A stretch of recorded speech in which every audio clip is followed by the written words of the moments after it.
इज़रा की पुस्तक अध्याय 1। इज़रा की पुस्तक अध्याय 1। फारस के राजा कुस्रू के पहले वर्ष में यहोवा ने फारस के राजा कुस्रू का मन उभारा कि यहोवा का जो वचन यिर्मयाह के मुंह से निकला था वह पूरा हो जाए। इसलिए उसने अपने समस्त राज्य में यह प्रचार कराया और लिखा भी कि फारस का राजा कुस्रू यो कहता है कि स्वर्ग के परमेश्वर यहोवा ने पृथ्वी भर का राज्य मुझे दिया है, और उसने मुझे आज्ञा दी कि यहूदा के यरूशलेम में मेरा एक भवन बनवा। उसकी समस्त प्रजा के लोगों में से तुम्हारे मध्य जो कोई हो उसका परमेश्वर उसके संग रहे, और वह यहूदा के यरूशलेम को जाकर इसराइल के परमेश्वर यहोवा का भवन बनाएगा। जो यरूशलेम में है वही परमेश्वर है, और जो कोई किसी स्थान में रह गया हो जहां वह रहता हो उस स्थान के मनुष्य चांदी, सोना, धन और पशु देकर उसकी सहायता करे, और इससे अधिक परमेश्वर के यरूशलेम के भवन के लिए अपनी अपनी इच्छा से भी भेंट चढ़ाए। तब यहूदा और बन्यामीन के जितने पितरों के घरानों के मुख्य पुरुष और याजकों और लेवियों का मन परमेश्वर ने उभारा था कि जाकर यरूशलेम में यहोवा के भवन को बनाए, वे सब उठ खड़े हुए, और उनके आसपास सब रहने वालों ने चांदी के पात्र, सेना, धन, पशु और अनमोल वस्तुएं देकर उनकी सहायता की। यह उस सबसे अधिक था जो लोगों ने अपनी अपनी इच्छा से दिया। फिर यहोवा के भवन के जो पात्र नबूकदनेस्सर ने यरूशलेम से निकालकर अपने देवता के भवन में रखे थे, उनको कुस्रू राजा ने मिथुदात खजांची से निकलवाकर यहूदियों के शेष बस्सर नाम प्रधान को गिनकर सौंप दिए। उनकी गिनती यह थी कि अर्थात सोने के 30 और चांदी के 1000 परात और 29 छुरी, सोने के 30 और मध्यम प्रकार के चांदी के 410 कटोरे और प्रकार के पात्र 1000। सोने चांदी के पात्र सब मिलकर 5400 थे। इन सबों को शेशबक्सर उस समय ले आया जब बंधुए बाबेल से यरूशलेम को आए। इज़रा की पुस्तक अध्याय 2। इज़रा की पुस्तक अध्याय 2। जिनको बाबेल का राजा नबूकदनेस्सर बाबेल को बंधुआ करके ले गया था, उनमें से प्रांत के जो लोग बंधुआई से छूटकर यरूशलेम और यहूदा को अपने अपने नगर में लौटे, वह ये है। ये जरुब्बाबेल, यीशु, नहम्याह, सरायाह, रेलायाह, मोर्देकै के बिलशान, मिस्पार, बेगैवे, शक्रहूम और बाना के संग आए। इस्राएली प्रजा के मनुष्यों की यह गिनती है, अर्थात परोश की संतान 2172, शपत्याह की संतान 372, आरह की संतान 775, बहत-मोआब की संतान यीशु और योआब की संतान में से 2812, इलाम की संतान 1254, जत्तू की संतान 945, जक्कै की संतान 760, बानी की संतान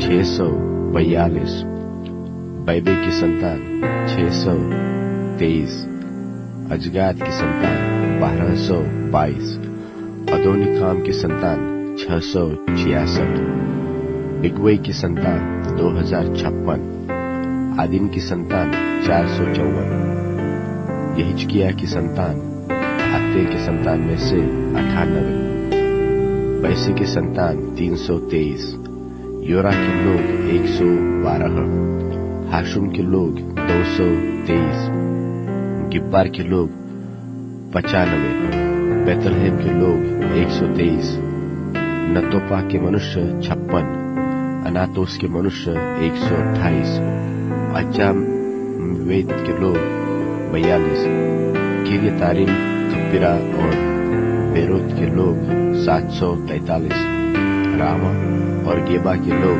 621, सिकमास के मनुष्य 122, बेतेल और एके के मनुष्य 223, नबो के लोग 52, मकबीस की संतान 156, दूसरे एलाम की संतान 1254, हारिम की संतान 320, लोद, हादीद और ओनो के लोग 725, यरीहो के लोग 345, सना के लोग 3630। फिर याजकों अर्थात यीशु के घराने में से यदायाह की संतान 973, इम्मेर की संतान 1052, मशहूर की संतान 1247, हारिम की संतान 1017। फिर लेविय अर्थात यीशु की संतान और तगमीएल की संतान ओदब्याह की संतान में से 74। फिर गवैयों में से आपस की संतान 128। फिर दरबारों की संतान शल्लूम की संतान, आतेर की संतान, तलमोन की संतान, अक्कूब की संतान, हतीता की संतान और शोबे की संतान, ये सब मिलकर 139 हुए। फिर नतीन की संतान, सिहा की संतान, हसुपा की संतान, तब्बाऊत की संतान, केरोस की संतान, सीआह की संतान, पादोन की संतान, लबाना की संतान, अगबा की संतान, अक्कूब की संतान, हागाब की संतान, शमेलै की संतान, हानान की संतान, गिद्दल की संतान, गहर की संतान, रायाह की संतान, रसीद की संतान, नपुदा की संतान, गज्जाम की संतान, ठज्जा की संतान, पासेह की संतान, बैसे की संतान, असना की संतान, मुनीम की संतान, नपिसीम की संतान, बकबूक की संतान, हकुपा की संतान, हरहुर की संतान, बसलूत की संतान, महिदा की संतान, हर्षा की संतान, बरकोस की संतान, सिसरा की संतान, देमह की संतान, नसीह की संतान और हतीपा की संतान। फिर सुलेमान के दासों की संतान, सौते की संतान, हसोपेरेत की संतान, बरूदा की संतान, याला की संतान, दरकोन की संतान, गिद्देल की संतान, शपत्याह की संतान, हत्तील की संतान, पोकरे तहसपाइस की संतान और यामी की संतान, सब नतीन और सुलेमान के दासों की संतान 352 थे। फिर जो तेलमेलह, तेलहर्षा, करूब, अद्दान और इम्मेर से आए, परंतु वे अपने अपने पितरों के घराने और वंशावली न बना सके कि इस्राएल के हैं। वह ये है अर्थात दलायाह की संतान, तोबियाह की संतान और नकुद की संतान, जो मिलकर 652 थे। और याजकों की संतान में से हबायाह की संतान, हक्कोब की संतान और बर्जिल्लै की संतान, जिसने गिलादी बर्जिल्लै की एक बेटी को ब्याह लिया और उसी का नाम रख लिया था। इन सबों ने अपनी अपनी वंशावली का पत्र औरों की वंशावली की पोथियों में ढूंढा, परंतु वे न मिले, इसलिए वे अशुद्ध ठहरकर याजक पद से निकाले गए। और अधिपति ने उनसे कहा कि जब तक उरीम और तुम्मीम धारण करने वाला कोई याजक न हो, तब तक कोई परम पवित्र वस्तु खाने न पाए। समस्त मंडली मिलकर 42,360 की थी।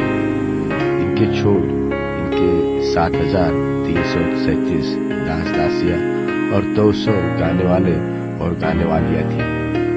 उनके घोड़े 736, खच्चर 245, ऊंट 435 और गधे 6,720 थे।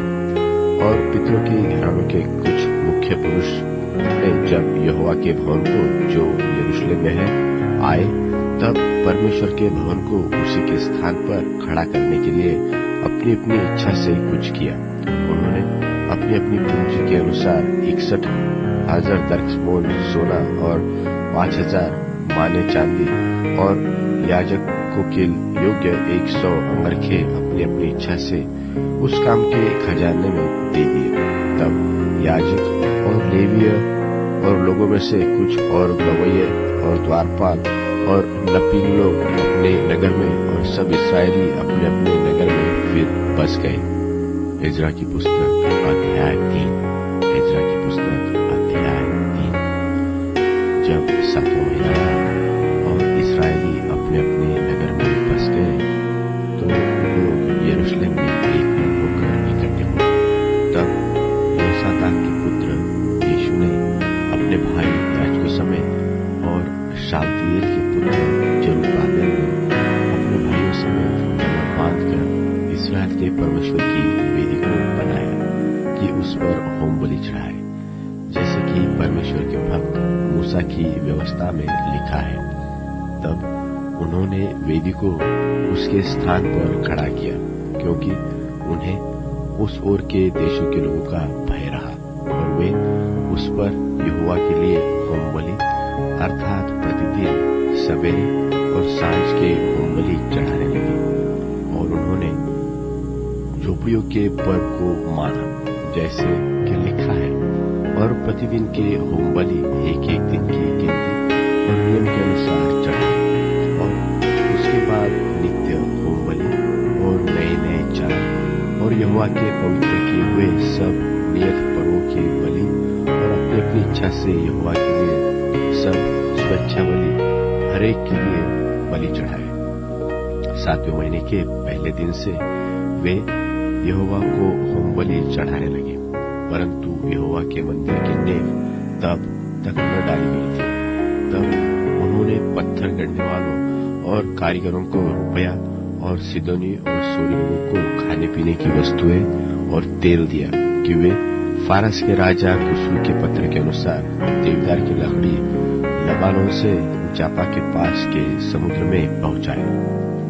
उनके परमेश्वर के भवन में जो यरूशलेम में है, आने के दूसरे वर्ष के दूसरे महीने में शालतिएल के पुत्र जरुब्बाबेल ने और योसादाक के पुत्र यीशु ने और उनके और भाइयों ने जो याजक और लेवीय थे और जितने बंधुआई से यरूशलेम में आए थे, उन्होंने भी काम को आरंभ किया। और 20 वर्ष व उससे अधिक अवस्था के लेवियों को यहोवा के भवन का काम चलाने के लिए नियुक्त किया। तो यीशु और उसके बेटे और भाई और कदमिएल और उसके बेटे जो यहूदा के संतान थे और हेनादाद के संतान और उनके बेटे परमेश्वर के भवन में कारीगरों का काम चलाने को खड़े हुए। और जब राजों ने यहोवा के मंदिर की नींव डाली, तब अपने वस्त्र पहने हुए और तुरहिया लिए हुए याजक और छाप लिए हुए आसाफ के वंश के लेवीय इसलिए नियुक्त किए गए कि इस्राएलियों के राजा दाऊद की चलाए हुए नीति के अनुसार यहोवा की स्तुति करें। सो वे यह गाकर यहोवा की स्तुति और धन्यवाद करने लगे कि वह भला है और उसकी करुणा इस्राएल पर सदैव बनी है। और जब वे यहोवा की स्तुति करने लगे, तब सब लोगों ने यह जानकर कि यहोवा के भवन की नींव अब पड़ रही है, ऊंचे शब्द से जय जयकार किया। परंतु बहुतेरे याजक और लेवीय और पूर्वजों के घरानों के मुख्य पुरुष अर्थात वे बूढ़े जिन्होंने पहला भवन देखा था, जब इस भवन की नींव उनकी आंखों के सामने पड़ी, तब फूट फूट कर रोने लगे और बहुत तेरे आनंद के मारे ऊंचे शब्द से जय जयकार कर रहे थे। इसलिए लोग आनंद के जय जयकार का शब्द लोगों के रोने के शब्द से अलग पहचान न सके, क्योंकि लोग ऊंचे शब्द से जय जयकार कर रहे थे और वह शब्द दूर तक सुनाई देता था। इज़रा की पुस्तक अध्याय 4। इज़रा की पुस्तक अध्याय 4। जब यहूदा और बन्यामीन के शत्रुओं ने यह सुना कि बंधुआई से छुटे हुए लोग इस्राएल के परमेश्वर यहोवा के लिए मंदिर बना रहे हैं, तब वे जरुब्बाबेल और पूर्वजों के घरानों के मुख्य मुख्य पुरुषों के पास आकर उनसे कहने लगे, हमें भी अपने संग बनाने दो, क्योंकि तुम्हारी नाई हम भी तुम्हारे परमेश्वर की खोज में लगे हुए हैं। और अश्शूर का राजा एसहरदोन, जिसने हमें यहाँ पहुंचाया, उसके दिनों से हम उसी को बलि चढ़ाते ही हैं। जरुब्बाबेल, यीशु और इस्राएल के पितरों के घरानों के मुख्य पुरुषों ने उनसे कहा, हमारे परमेश्वर के लिए भवन बनाने में तुमको हमसे कुछ काम नहीं। हम ही लोग एक संग मिलकर फारस के राजा कुस्रू की आज्ञा के अनुसार इस्राएल के परमेश्वर यहोवा के लिए उसे बनाएंगे। तब उस देश के लोग यहूदियों के हाथ ढीला करने और उन्हें डराकर मंदिर बनाने में रुकावट डालने लगे। और फारस के राजा कुस्रू के जीवन भर, वरन फारस के राजा दारा के राज्य के समय तक उनके मनोरथ को निष्फल करने के लिए वकीलों को रुपया देते रहे। क्षयर्ष के राज्य के पहले दिनों में तो उन्होंने यहूदा और यरूशलेम के निवासियों का दोष पत्र उसे लिख भेजा। फिर अर्थक्षत्र के दिनों में बिशलाम, मिथदाद और ताबेल ने और उसके सहचारियों ने फारस के राजा अर्थक्षत्र को चिट्ठी लिखी, और चिट्ठी अरामी अक्षरों और अरामी भाषा में लिखी गई। अर्थात रहूम राजमंत्री और शितशय मंत्री ने यरूशलेम के विरुद्ध राजा अर्थक्षत्र को इस आशय की चिट्ठी लिखी। उस समय रहूम राजमंत्री और शिमशय मंत्री और उसके और सहचारियों ने, अर्थात दीनी अफसरतकी, तरपली, अफारसी, एरेकी, बाबेली, शूशनी, देहवी, एलामी आदि जातियों ने, जिन्हें महान और प्रधान उस्नपर ने पार ले आकर शुम्रो नगर में और महानद के इस पार के शेष देश में बसाया था, एक चिट्ठी लिखी। जो चिट्ठी उन्होंने अर्थक्षत्र राजा को लिखी, उसकी यह नकल है। तेरे दास जो महानद के पार के मनुष्य है, इत्यादि। राजा को यह विदित हो कि जो यहूदी तेरे पास से चले आए, वे हमारे पास यरूशलेम को पहुंचे हैं। वे उस दगैत और घिनौने नगर को बसा रहे हैं, वरन उसकी शहर पनाह को खड़ा कर चुके हैं और उसकी नींव को जोड़ चुके हैं। अब राजा को विदित हो कि यदि वह नगर बस गया और उसकी शहर पनाह बन चुके, तब तो वे लोग कर, चुंगी और राहदारी फिर न देंगे, और अंत में राजाओं की हानि होगी। हम लोग तो राजमंदिर का नमक खाते हैं, और उचित नहीं कि राजा का अनादर हमारे देखते हो। इस कारण हम यह चिट्ठी भेजकर राजा को चिता देते हैं, इसलिए कि तेरे पुरखाओं के इतिहास की पुस्तक में खोज की जाए। तब इतिहास की पुस्तक में तू यह पाकर जान लेगा कि वह नगर बलवा करने वाला और राजाओं और प्रांतों की हानि करने वाला है, और प्राचीन काल से उसमें बलवा मचता आया है, और इसी कारण वह नगर नष्ट भी किया गया था। हम राजा को निश्चय करा देते हैं कि यदि वह नगर बसाया जाए और उसकी शहर पनाह बन चुके, तब तो इसके कारण महानद के इस पार तेरा कोई भार न रह जाएगा। तब राजा ने रहूम राजमंत्री और शिमशय मंत्री और शोम्रोन और महानद के इस पार रहने वाले उनके और सहचारियों के पास यह उत्तर भेजा कि कुशल इत्यादि। जो चिट्ठी तुम लोगों ने हमारे पास भेजी, वह मेरे सामने पढ़कर साफ साफ सुनाई गई, और मेरी आज्ञा से खोज की जाने पर जान पड़ता है कि वह नगर प्राचीन काल से राजाओं के विरुद्ध सिर उठाता आया है, और उसमें दंगा और बलवा होता आया है। यरूशलेम के सामर्थ्य राजा भी हुए, जो महानद के पार के समस्त देश पर राज्य करते थे, और कर, चुंगी और राहदारी उनको दी जाती थी। इसलिए अब इस आज्ञा का प्रचार कर कि वे मनुष्य रोके जाए, और जब तक मेरी ओर से आज्ञा न मिले, तब तक वह नगर बनाया न जाए।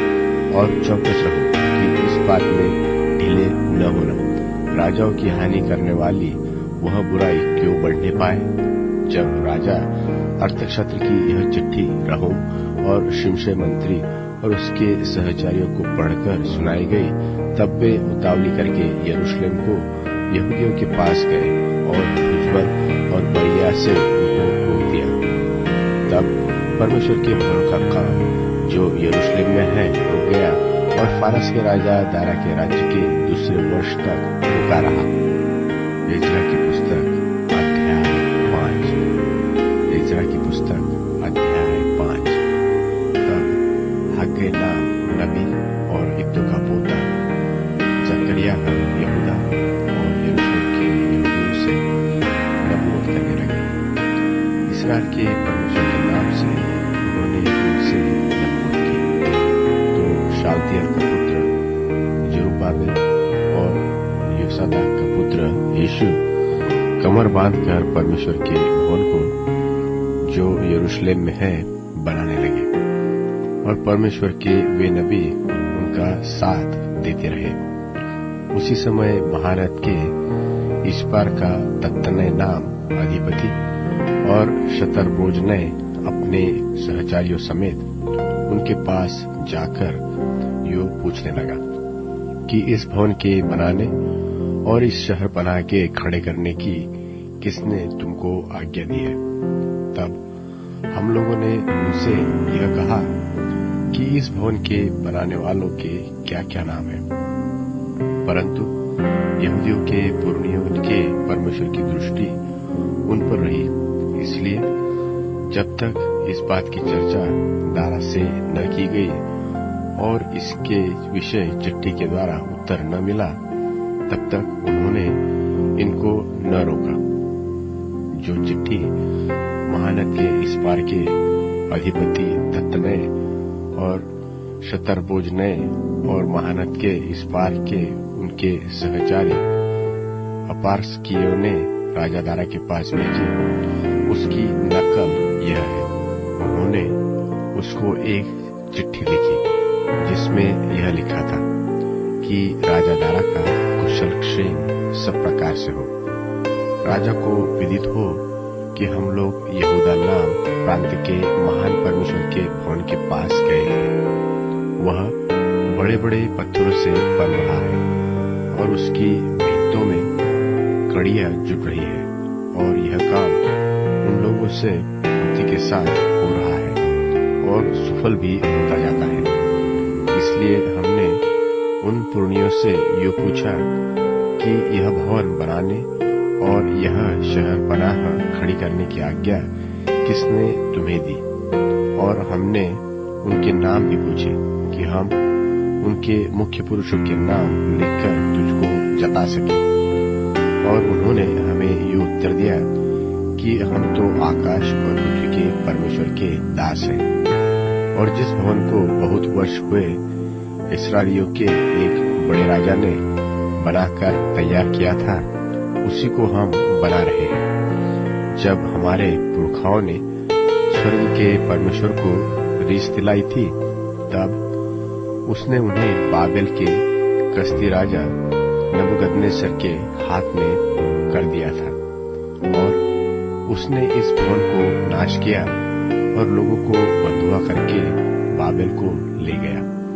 परंतु बाबेल के राजा कुस्रू के पहले वर्ष में उसी कुस्रू राजा ने परमेश्वर के इस भवन के बनाने की आज्ञा दी और परमेश्वर के भवन के जो सोने और चांदी के पात्र नबूकदनेस्सर यरूशलेम के मंदिर में से निकलवाकर बाबेल के मंदिर में ले गया था, उनको राजा कुस्रू ने बाबेल के मंदिर में से निकालकर शेष पस्सर नाम एक पुरुष को, जिसे उसने अधिपति ठहरा दिया था, सौंप दिया।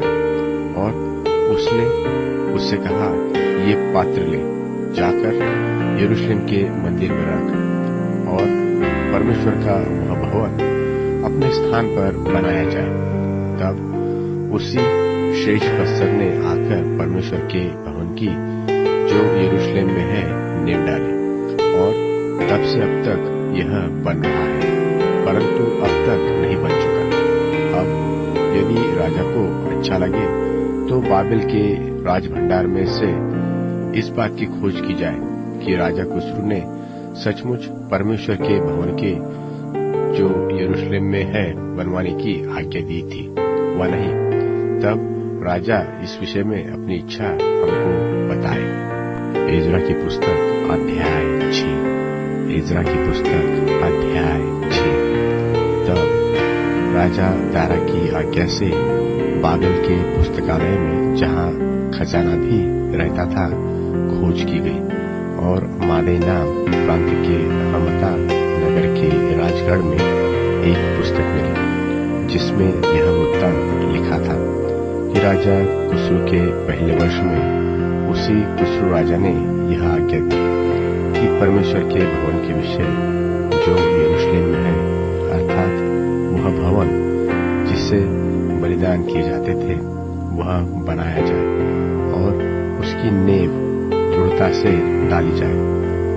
उसकी ऊंचाई और चौड़ाई 60-60 हाथ की हो, उसमें 3 रद्दे भारी भारी पत्थरों के हो और एक परत नई लकड़ी का हो, और इनकी लागत राजभवन से दी जाए।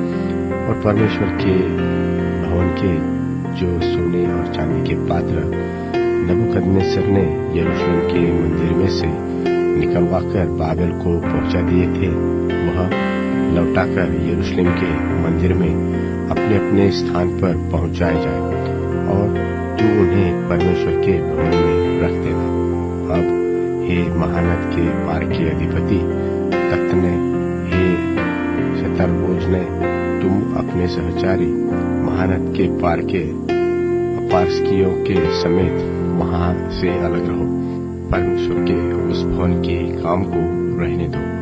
यहूदियों का अधिपति और यहूदियों के पुरनिये परमेश्वर के उस भवन को उसी के स्थान पर बनाए, वरन मैं आज्ञा देता हूँ कि तुम्हें यहूदियों के उन पुरनियों से ऐसा बर्ताव करना होगा कि परमेश्वर का वह भवन बनाया जाए, अर्थात राजा के धन में से, महानद के पार के करने से उन पुरुषों को फुर्ती के साथ खर्चा दिया जाए।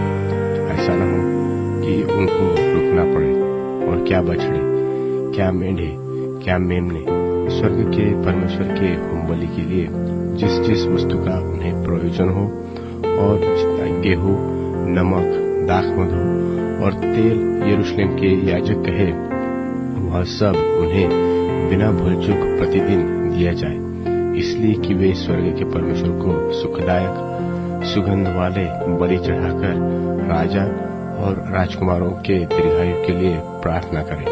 फिर मैंने आज्ञा दी है कि जो कोई यह आज्ञा टाले, उसके घर में से कड़ी निकाली जाए और उस पर वह स्वयं चढ़ाकर जकड़ा जाए, और उसका घर इस अपराध के कारण घुरा बनाया जाए।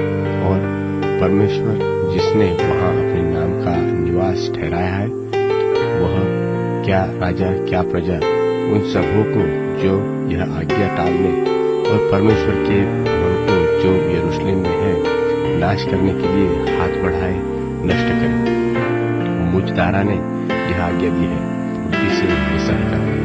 तब महानद के इस पार के अधिपति तत्तने और शतरबोजने और उसके सहचारियों ने दारा राजा के चिट्ठी भेजने के कारण उसी के अनुसार फुर्ती से काम किया।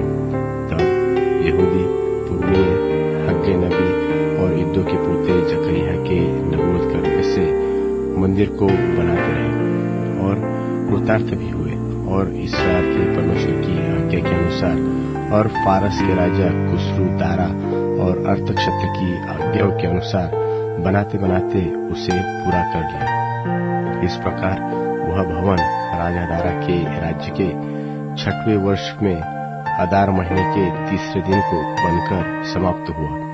इस्राएली अर्थात याजक, लेविया और जितने बंधुआई में से आए थे, उन्होंने परमेश्वर के उस भवन की प्रतिष्ठा उत्सव के साथ की, और उस भवन की प्रतिष्ठा में उन्होंने 100 बैल, 200 मेढ़े और 400 मेमने, और फिर सब इस्राएल के निमित्त पाप बलि करके इस्राएल के गोत्रों की गिनती के अनुसार 12 बकरे चढ़ाए।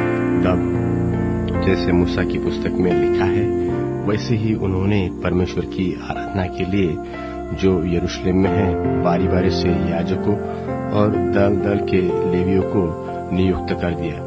फिर पहले महीने के 14वें दिन को बंधुआई से आए हुए लोगों ने फसह माना, क्योंकि याजकों और लेवियों ने एक मन होकर अपने अपने को शुद्ध किया था, इसलिए वे सब के सब शुद्ध थे। उन्होंने बंधुआई से आए हुए सब लोगों और अपने भाई याजकों के लिए और अपने अपने लिए फसह के पशु बलि किए। तब बंधुआई से लौटे हुए इस्राएली और जितने उस देश की अन्य जातियों की अशुद्धता के से इसलिए अलग हो गए थे कि इस्राएल के परमेश्वर यहोवा की खोज करें, उन सबों ने भोजन किया और अख़मीरी रोटी का पर्व 7 दिन तक आनंद के साथ मनाते रहे, क्योंकि यहोवा ने उन्हें आनंदित किया था और अश्शूर के राजा का मन उनकी ओर ऐसा फेर दिया था कि वह परमेश्वर अर्थात इस्राएल के परमेश्वर के भवन के काम में उनकी सहायता करे। इज़रा की पुस्तक अध्याय 7। इज़रा की पुस्तक अध्याय 7। इन बातों के बाद अर्थात फारस के राजा अरतक्षत के दिनों में इज़रा बाबेल से यरूशलेम को गया। वह सरायाह का पुत्र था और सरायाह अजर्याह का पुत्र था।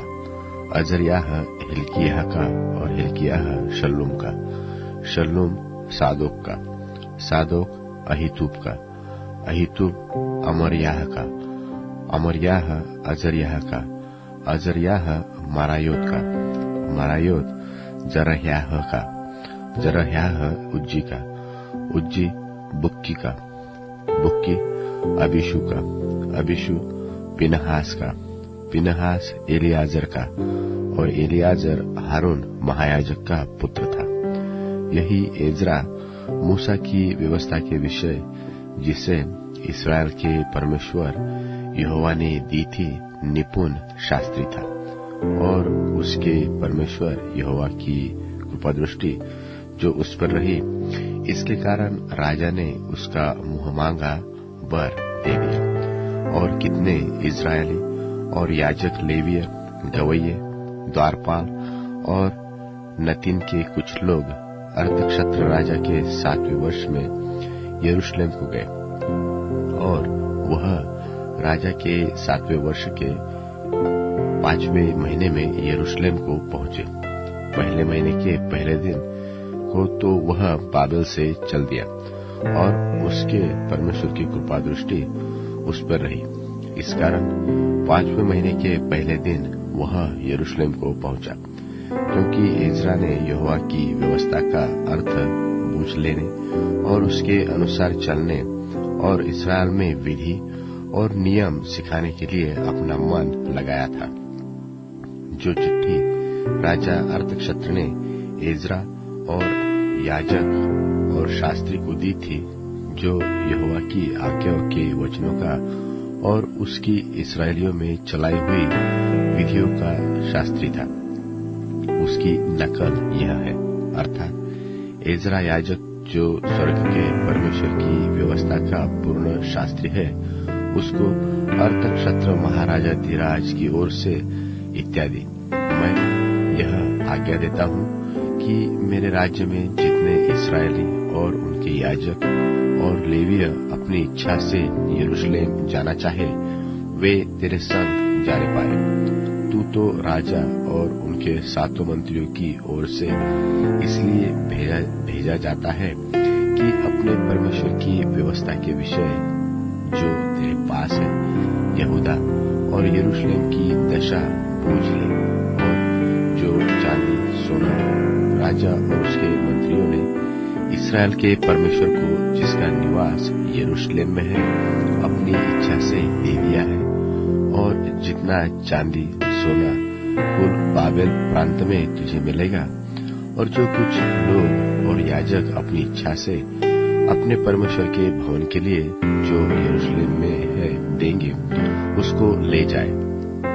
इस कारण तू उस रुपये से फुर्ती के साथ बैल, मेंढे और मेमने, उनके योग्य बलि, अन्य बलि और अर्घ की वस्तु समेत मोल लेना और उस वेदी पर चढ़ाना जो तुम्हारे परमेश्वर के यरूशलेम वाले भवन में है, और जो चांदी सोना बचा रहे उससे जो तुझे और तेरे भाइयों को उचित जान पड़े वही अपने परमेश्वर की इच्छा के अनुसार करना, और तेरे परमेश्वर के भवन की उपासना के लिए जो पात्र तुझे सौंपे जाते हैं उन्हें यरूशलेम के परमेश्वर के सामने दे देना, और इनसे अधिक जो कुछ तुझे अपने परमेश्वर के भवन के लिए आवश्यक जानकर देना पड़े वह राज खजाने में से दे देना।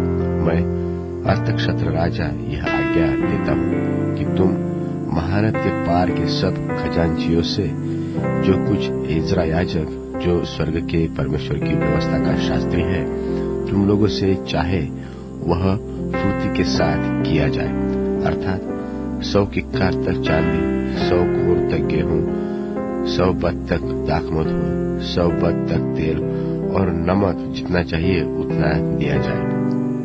जो आज्ञा स्वर्ग के परमेश्वर की ओर से मिले ठीक उसी के अनुसार स्वर्ग के परमेश्वर के भवन के लिए किया जाए। राजा और राजकुमारों के राज्य पर परमेश्वर का क्रोध क्यों भड़कने पाए?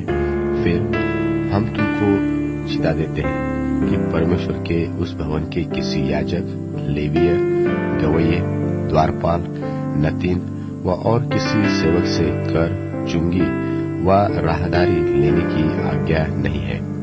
फिर हे इज़रा, तेरे परमेश्वर से मिली हुई बुद्धि के अनुसार जो तुझ में है न्यायियों और विचार करने वालों को नियुक्त कर, जो महानद के पार रहने वाले उन सब लोगों में जो तेरे परमेश्वर की व्यवस्था जानते हो न्याय किया करे, और जो उन्हें न जानते हो उनको तुम सिखाया करो, और जो कोई तेरे परमेश्वर की व्यवस्था और राजा की व्यवस्था न माने उसको दंड फुर्ती से दे दिया जाए, चाहे प्राण दंड, चाहे देश निकाला, चाहे माल जब्त किया जाना, चाहे कैद करना।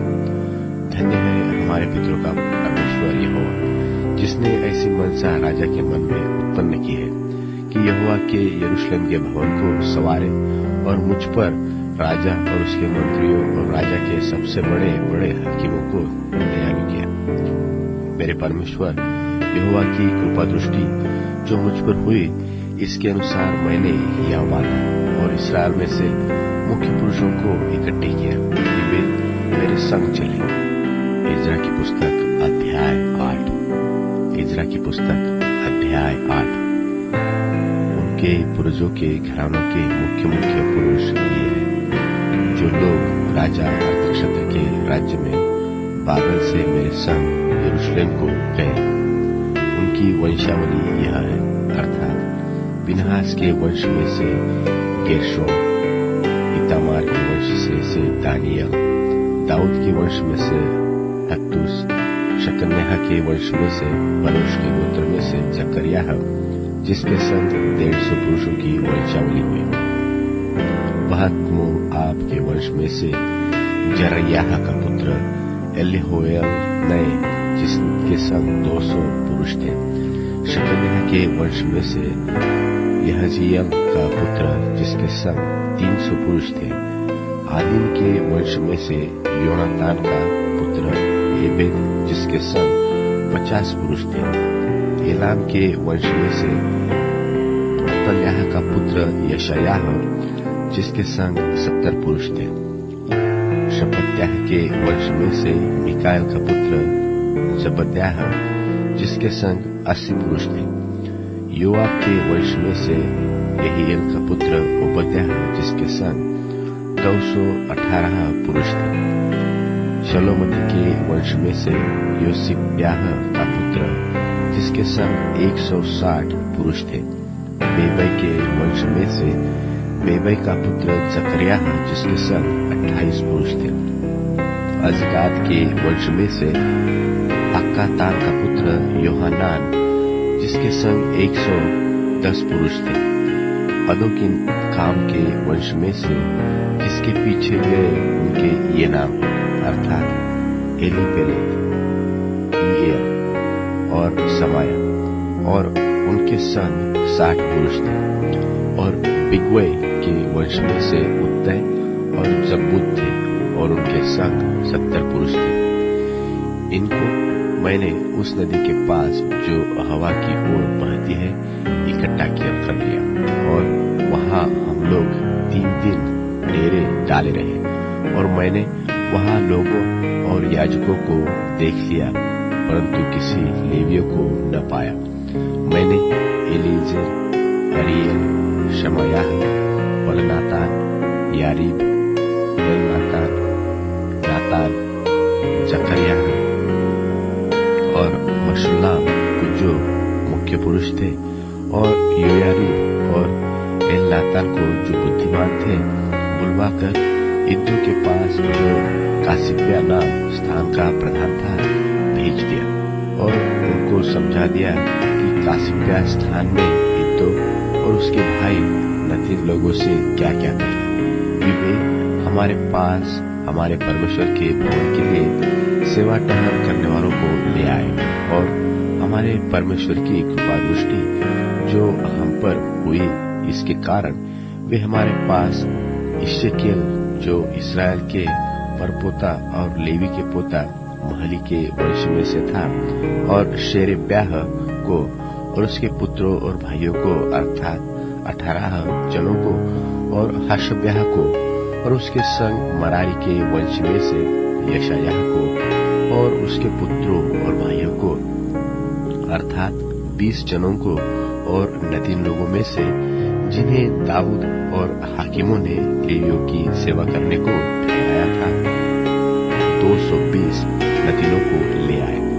इन सबों के नाम लिखे हुए थे। तब मैंने वहां अर्थात अहवा नदी के तीर पर उपवास का प्रचार इस आशय से किया कि हम परमेश्वर के सामने दीन हों, और उससे अपने बाल बच्चों और अपनी समस्त संपत्ति के लिए सरल यात्रा मांगे, क्योंकि मैं मार्ग में शत्रुओं से बचने के लिए सिपाहियों का दल और सवार राजा से मांगने से लजाता था, क्योंकि हम राजा से यह कह चुके थे कि हमारा परमेश्वर अपने सब खोजियों पर भलाई के लिए कृपा दृष्टि रखता है, और जो उसे त्याग देते हैं उसका बल और कोप उनके विरुद्ध है। इसी विषय पर हमने उपवास करके अपने परमेश्वर से प्रार्थना की, और उसने हमारी सुनी। तब मैंने मुख्य याजकों में से 12 पुरुषों को अर्थात शेरेब्याह, हशब्याह और इनके 10 भाइयों को अलग करके, जो चांदी, सोना और पात्र, राजा और उसके मंत्रियों और उसके हाकिमों और जितने इस्राएली उपस्थित थे, उन्होंने हमारे परमेश्वर के भवन के लिए भेज दिए थे, उन्हें तौलकर उनको दिया।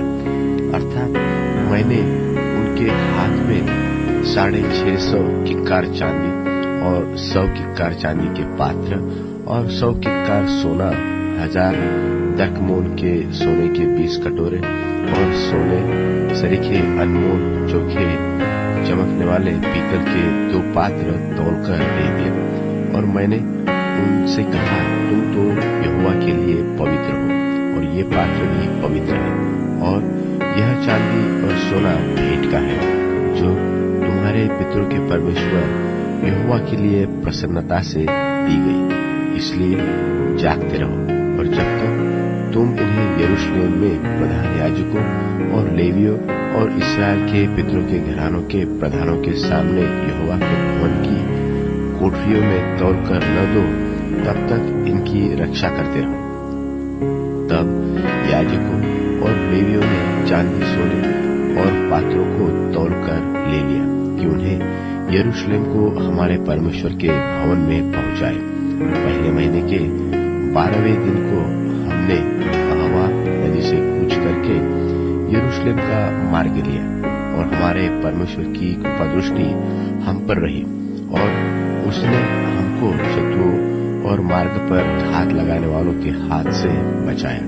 निदान हम यरूशलेम को पहुंचे और वहां 3 दिन रहे। फिर चौथे दिन वह चांदी, सोना और पात्र हमारे परमेश्वर के भवन में उरिय्याह के पुत्र मरेमोत याजक के हाथ में तौलकर दिए गए, और उसके संग पिनहास का पुत्र एलियाजर था, और उनके संग यीशु का पुत्र योजाबाद लेविया और बित्तुई का पुत्र नोअद्याह लेवीय थे। ये सब वस्तुएं गिनी और तौली गई और उनका तौल उसी समय लिखा गया। जो बंधुआई से आए थे उन्होंने परमेश्वर के इस्राएल के लिए होम बलि चढ़ाए, अर्थात समस्त इस्राएल के निमित्त 12 बछड़े, 96 मेंढे और 77 मेमने और पाप बलि के लिए 12 बकरे। यह सब यहोवा के लिए होम बलि था। तब उन्होंने राजा की आज्ञाएं महानद के इस पार के अधिकारियों और अधिपतियों को दी और उन्होंने इस्राएली लोगों और परमेश्वर के भवन के काम की सहायता की। एज्रा की पुस्तक अध्याय 9। एज्रा की पुस्तक अध्याय 9। जब ये काम हो चुके तब हाकिम मेरे पास आकर कहने लगे, न तो इस्राएली लोग, न याजक, न लेवीय इन और के देशों के लोगों से अलग हुए, वरन उनके से अर्थात कनानियों, हित्तियों, परिज्जियों, यबूसियों, अम्मोनियों, मोआबियों, मिस्रियों और एमोरियों के से घिनौने काम करते हैं, क्योंकि उन्होंने उनकी बेटियों में से अपने बेटों के लिए स्त्रियां कर ली है और पवित्र वंश इस ओर के देश के लोगों में मिल गया है। वरन हाकिम और सरदार इस विश्वासघात में मुख्य हुए हैं। यह बात सुनकर मैंने अपने वस्त्र और बागे को फाड़ा और अपने सिर और दाढ़ी के बाल नोचे और विस्मित होकर बैठ रहा। तब जितने लोग इस्राएल के परमेश्वर के वचन सुनकर बंधुआई से आए हुए लोगों के विश्वासघात के कारण थरथराते थे, सब मेरे पास इकट्ठे हुए और मैं सांझ की भेंट के समय तक विस्मित होकर बैठा रहा। परंतु सांझ की भेंट के समय मैं वस्त्र और बागा फाड़े हुए उपवास की दशा में उठा, फिर घुटनों के बल झुका और अपने हाथ अपने परमेश्वर यहोवा की ओर फैलाकर कहा, हे मेरे परमेश्वर, मुझे तेरी और अपना मुंह उठाते लाज आती है, और हे मेरे परमेश्वर, मेरा मुंह काला है, क्योंकि हम लोगों के अधर्म के काम हमारे सिर पर बढ़ गए हैं और हमारा दोष बढ़ते बढ़ते आकाश तक पहुंचा है। अपने पुरखाओं के दिनों से लेकर आज के दिन तक हम सब बड़े दोषी हैं और अपने अधर्म के कामों के कारण हम अपने राजाओं और याजकों समेत देश देश के राजाओं के हाथ में किए गए कि तलवार, बंधुआई, लुट जाने और मुंह काला हो जाने की विपत्तियों में पड़े, जैसे कि आज हमारी दशा है। और अब थोड़े दिन से हमारे परमेश्वर यहोवा का अनुग्रह हम पर हुआ है कि हम में से कोई बच निकले और हमको उसके पवित्र स्थान में एक खूंटी मिले और हमारा परमेश्वर हमारी आंखों में ज्योति आने दे और दासत्व में हमको कुछ विश्रांति मिले। हम दास तो है ही, परंतु हमारे दासत्व में हमारे परमेश्वर ने हमको नहीं छोड़ दिया, वरन फारस के राजाओं को हम पर ऐसे कृपालु किया कि हम नया जीवन पाकर अपने परमेश्वर के भवन को उठाने और इसके खंडहरों को सुधारने पाए और हमें यहूदा और यरूशलेम में आड़ मिली। और अब हे हमारे परमेश्वर, इसके बाद हम क्या कहें? यही कि हमने तेरी उन आज्ञाओं को तोड़ दिया है जो तूने यह कहकर अपने दास नबियों के द्वारा दी कि जिस देश के अधिकारी होने को तुम जाने पर हो, वह तो देश देश की लोगों की अशुद्धता के कारण और उनके घिनौने कामों के कारण अशुद्ध देश है। उन्होंने तो उसे एक सिवाने से दूसरे सिवाने तक अपनी अशुद्धता से भर दिया है। इसलिए अब तू न तो अपनी बेटियां उनके बेटों को ब्याह देना और न उनकी बेटियों से अपने बेटों का ब्याह करना और न कभी उनका कुशलक्षेम चाहना, इसलिए कि तुम बलवान बनो और उस देश के अच्छे अच्छे पदार्थ खाने पाओ और उसे ऐसा छोड़ जाओ कि वह तुम्हारे वंश का अधिकार सदैव बना रहे। और उस सब के बाद जो हमारे बुरे कामों और बड़े दोष के कारण हम पर बीता है, जबकि हे हमारे परमेश्वर, तूने हमारे अधर्म के बराबर हमें दंड नहीं दिया, वरन हम में से कितनों को बचा रखा है। तो क्या हम तेरी आज्ञाओं को फिर से उल्लंघन करके इन घिनौने काम करने वाले लोगों से समधियाना का संबंध करें? क्या तू हम पर यहाँ तक कोप न करेगा जिससे हम मिट जाए, और न तो कोई बचेगा और न कोई रह जाएगा? हे इस्राएल के परमेश्वर यहोवा, तू तो धर्मी है, हम बचकर मुक्त हुए।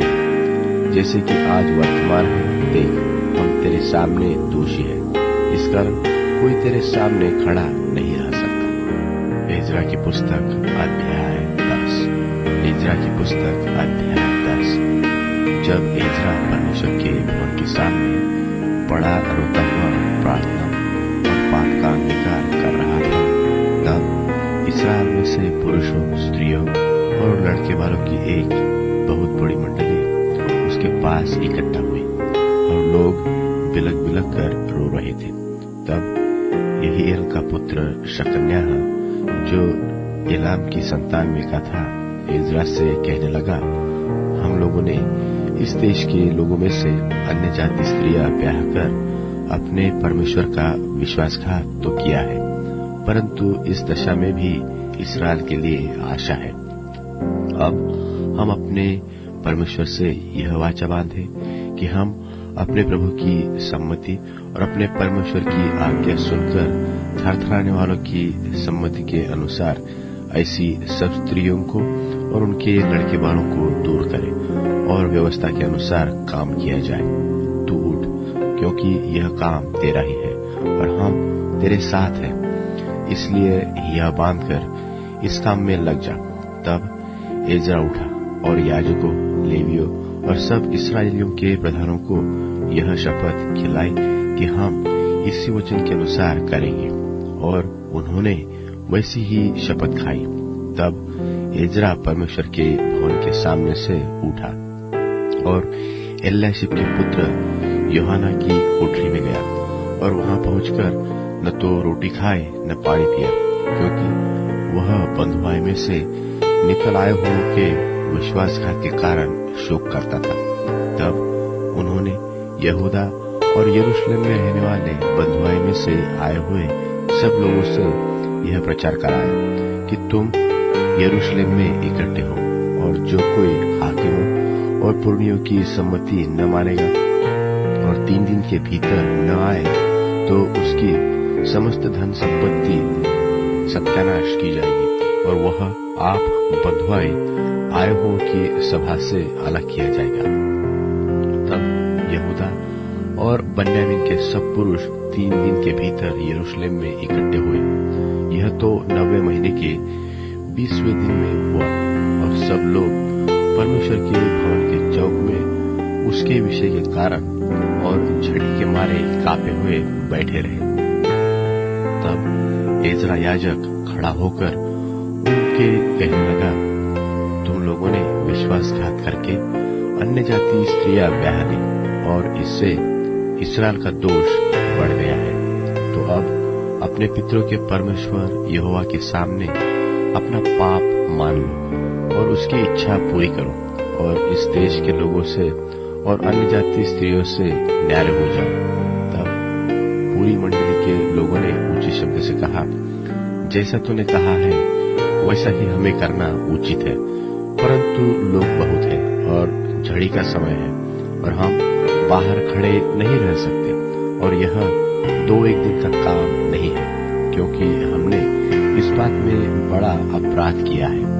समस्त मंडली की ओर से हमारे हाकिम नियुक्त किए जाए, और जब तक हमारे परमेश्वर का भड़का हुआ कोप हम पर से दूर न हो, यह काम निपट न जाए, तब तक हमारे नगरों के जितने निवासियों ने अन्य जाति स्त्रियां ब्याह ली हो, वह नियत समयों पर आया करें और उनके संग एक एक नगर के पुण्य और न्यायी आए।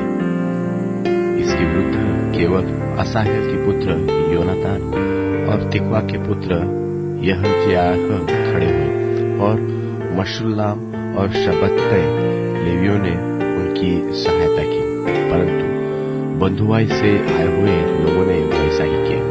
तब एज्रा याजक और पितरों के घरानों के कितने मुख्य पुरुष अपने अपने पितरों के घराने के अनुसार अपने सब नाम लिखाकर अलग किए गए और 10वें महीने के पहले दिन को इस बात की तहकीकात के लिए बैठे और पहले महीने के पहले दिन तक उन्होंने उन सब पुरुषों की बात निपटा दी जिन्होंने अन्य जाति स्त्रियों को ब्याह लिया था।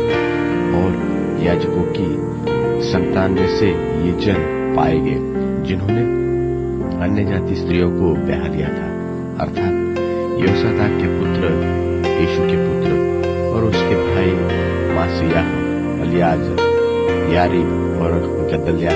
इन्होंने हाथ मारकर वचन दिया कि हम अपनी स्त्रियों को निकाल देंगे और उन्होंने दोषी ठहरकर अपने अपने दोष के कारण एक एक मेढ़ा बलि किया।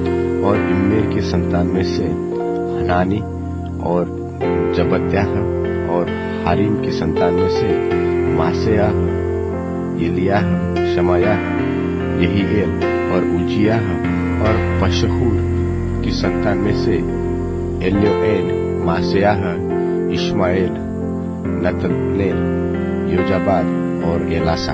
फिर लेवियों में से योजाबाद, शिमी, केलायाह जो कलिता कहलाता है, पतह्याह, यहूदा और एलियाजर। और गवैयों में से अल्याशीब और द्वारपालों में से शल्लूम, तेलेम और उरी। और इस्राएल में से परोश की संतान में से रम्याह, हिजियाह, मल्कियाह, मिर्यामीन, एलियाजर, मल्लियाह और बनायाह। और एलाम की संतान में से मत्तन्याह, जकरियाह, यहीएल, अब्दी, अरेमोत और एलियाह। और जत्तू की संतान में से एल्योएने, एल्याशीब, मत्तिह्यान्याह, यरेमोत, जाबाद और अजीजा। और बलवे की संतान में से यहोहानान, हनन्याह, जब्बै और अतलै। और बानी की संतान में से मशल्लाम, मल्लुक, अदायाह, याशूब, शाल और यरामोत। और बहत मोआब की संतान में से अदना, कलाल, बनायाह, मासियाह, मत्तन्याह, बसलेल, बिन्नुई और मनश्शे। और हारिम की संतान में से अलियाजर, इशियाह, मल्कियाह, शमायाह, शिमोन, बिन्यामीन, मल्लुक और शमरियाह। और हाशुम की संतान में से मत्तने, मत्तत्ता, शमरियाह, जाबाद, एलीपेलेत, येरेम, मसश्शे। और शिमी और बानी की संतान में से मादै, अमराम, उयल, बनायाह, बेदियाह, कलूही, बन्याह, मरेमोत, एल्याशीब, मत्तन्याह, मत्तनै, यासू, बानी, बिन्नुई, शिमी, शेलेम्याह, नातान, अदायाह, मकंदबै, शामशै, शारै, अजरे, शेलेमाह, शेमरियाह, शल्लूम, अमरियाह और योसेफ। और नबो की संतान में से ईएल, मत्तित्याह, जाबाद, जबीना, इद्दो, योएल और बनायाह। इन सबों ने अन्य जाति स्त्रियां ब्याह ली थी और कितनों की स्त्रियों के लड़के भी उत्पन्न